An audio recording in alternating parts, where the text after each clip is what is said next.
Halo Sobat Investor, kembali berjumpa lagi dalam program di editorial yang akan membahas tajuk utama pemberitaan yang tersaji di IDEX Channel dan iChannel TV. Bersama saya Heri Kurniawan, Wakil Pemimpin Redaksi IDEX Channel TV. Ya Sobat Investor, bagaimana kabar Anda hari ini? Apakah rekahan senyum Anda telah semakin lebar seiring lonjakan indeks harga saham gabungan atau IHSG yang terjadi dalam 2 hari terakhir? Usai sempat melemah cukup dalam pada perdagangan awal pekan. Atau Anda justru masih terus berhitung dan menyusun strategi lanjutan mengingat masih ada sejumlah portofolio koleksi yang tertinggal di zona merah? Ya, tingginya kenaikan IHSG pada perdagangan kali ini setidaknya mampu mengkompensasi porsi pelemahan yang terjadi cukup dalam pada perdagangan awal pekan. Meski harus diakui juga bahwa posisi indeks saat ini masih tetap jauh dari kata ideal sebagaimana yang diharapkan pelaku pasar dengan mempertimbangkan posisi fundamental perekonomian nasional saat ini. Kini dengan tren lonjakan yang terjadi, pelaku pasar seolah kembali dibuat bimbang dalam membaca arah pergerakan indeks ke depan. Apakah sekiranya bakal melanjutkan penguatan dengan merangsek mendekat pada level psikologis 6 ribuan atau kembali terpeleset seperti yang kerap terjadi sehingga bahkan investor mulai mempertimbangkan posisi 5 ribuan sebagai pelabuhan indeks selanjutnya.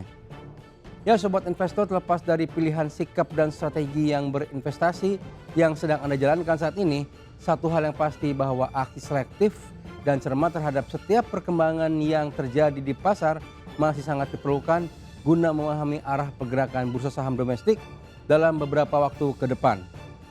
Seperti halnya manuver yang sekali lagi kembali dilakukan pemerintah dengan memanggil ekonom senior Hati Bisri untuk hadir di Istana Negara dan bertemu langsung dengan Presiden Prabowo Subianto.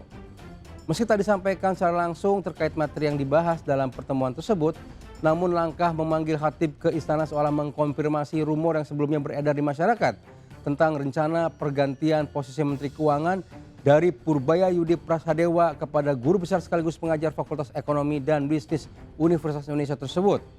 Usai pertemuan Ketua Dewan Ekonomi Nasional Luhut Binsar Panjaitan memang telah menyatakan bahwa agenda tersebut sengaja digelar untuk membahas sejumlah isu ekonomi nasional secara luas seperti pembenahan tata kelola program makan bergizi gratis atau MBG, lalu upaya optimalisasi digitalisasi pelayanan publik oleh pemerintah atau government technology alias GovTech. Namun tetap saja dengan kapasitas Khatib sebagai anggota Dewan Ekonomi Nasional lalu juga perekam jejaknya yang pernah menjabat sebagai Kepala Badan Koordinasi Penanaman Modal atau BKPM pada 2012 hingga 2013 dan lalu berlanjut sebagai Menteri Keuangan pada periode 2013 hingga 2014 serta kapasitasnya sebagai akademisi di bidang ekonomi tentu membuat sebagian publik berspekulasi bahwa merapatnya Khatib ke istana berkaitan dengan posisi penting yang bisa saja dipercayakan oleh Presiden padanya. Dan pihak yang menurut kami juga cukup menarik untuk dicermati adalah pernyataan Khatib dalam forum terpisah yang kemudian banyak dikutip oleh media massa, yaitu terkait tugas pemerintah melalui Menteri Keuangan dalam menjaga posisi fiskal negara yang disebut cukup mudah atau bahkan sangat gampang karena hanya terdiri dari 3 opsi kebijakan. 3 opsi kebijakan tersebut disebut Khatib yaitu naikkan, potong, dan pinjam. Dalam menjelaskan pernyataannya tersebut, Khatib menyebutkan bahwa tugas Menkyu pada dasarnya terdiri dari meningkatkan pendapatan negara, kurangi atau potong anggaran pengeluaran, serta menutup kebutuhan pembiayaan melalui pinjaman atau utang. Tentu seperti sebuah punchline dari seorang stand-up comedian, pilihan diksi gampang yang dipilih oleh Khatib untuk menggambarkan tugas seorang Menteri Keuangan seketika langsung viral dan banyak dikutip berbagai pemberitaan maupun unggahan media sosial terutama dengan dikaitkan pada kondisi perekonomian nasional saat ini yang oleh sebagian pihak dinilai sudah dalam kondisi tidak sedang baik-baik saja. Namun pertanyaan berikutnya adalah apakah klaim bahwa tugas pemerintah khususnya Menteri Keuangan memang semudah itu? Dan bila klaim tersebut benar, mengapa kemudian beragam tekanan yang terjadi pada perekonomian nasional sejauh ini belum juga mereda? Dalam pandangan kami, klaim yang disampaikan oleh Khatib ini tidak hanya memiliki makna yang dalam secara ekonomi, namun juga menggunakan silogisme dan pendekatan teorema yang cukup unik dan menarik.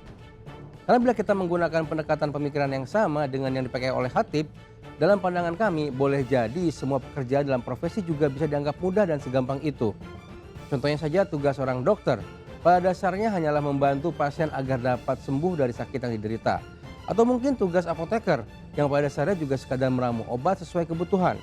Ada juga tugas seorang engineer yang memastikan agar mesin dan sistem program yang didampunya tetap berjalan sesuai kebutuhan, atau seorang developer yang tugasnya memastikan agar proyek pembangunan yang sedang dikerjakan juga dapat berjalan sesuai rencana awal.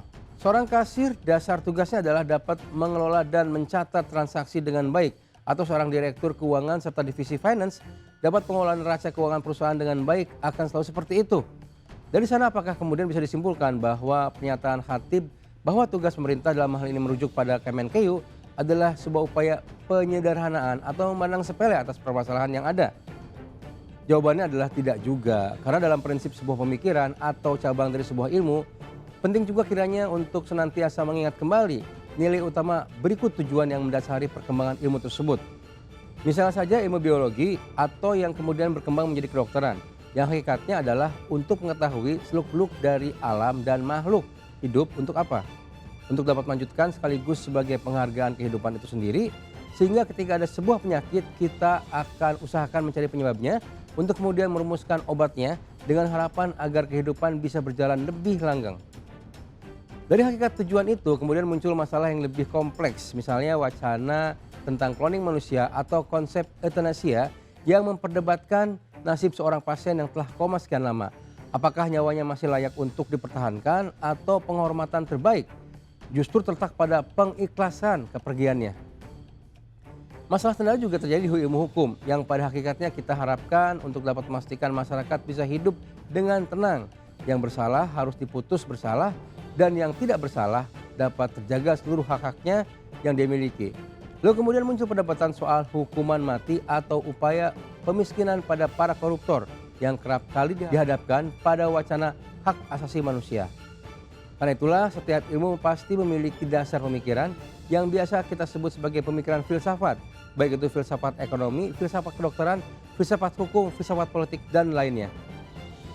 Dan yang sedang dilakukan Khatib Bisri seolah mengajak kita semua kembali pada pemikiran awal yang harus dilakukan oleh seorang Menteri Keuangan, yaitu meningkatkan pendapatan seperti yang tengah dilakukan pemerintah melalui kebijakan sentralisasi ekspor, penertiban sejumlah eksportir nakal, membentuk bursa mineral sendiri, hingga berbagai kebijakan baru lainnya. Selain itu, seorang Menkyu juga bertugas memotong pengeluaran dengan upaya efisiensi anggaran program MBG, penertiban segala potensi kebocoran anggaran, hingga kebijakan baru pemerintah yang menaikkan harga bahan bakar minyak atau BBM jenis Pertamax sebagai upaya efisiensi anggaran subsidi. Terakhir, Menkyu juga bertugas mempertimbangkan opsi utang yang juga sedang dilakukan dengan rencana penerbitan Samurai Bond, Patriot Bond, dan beragam instrumen lain. Jadi dengan sudut pandang demikian, hadirnya Khatib Bisri pada dasarnya tidak sedang berseberangan dengan segala kebijakan pemerintah dan Purbaya Yudisadewa sebagai Menkyu saat ini.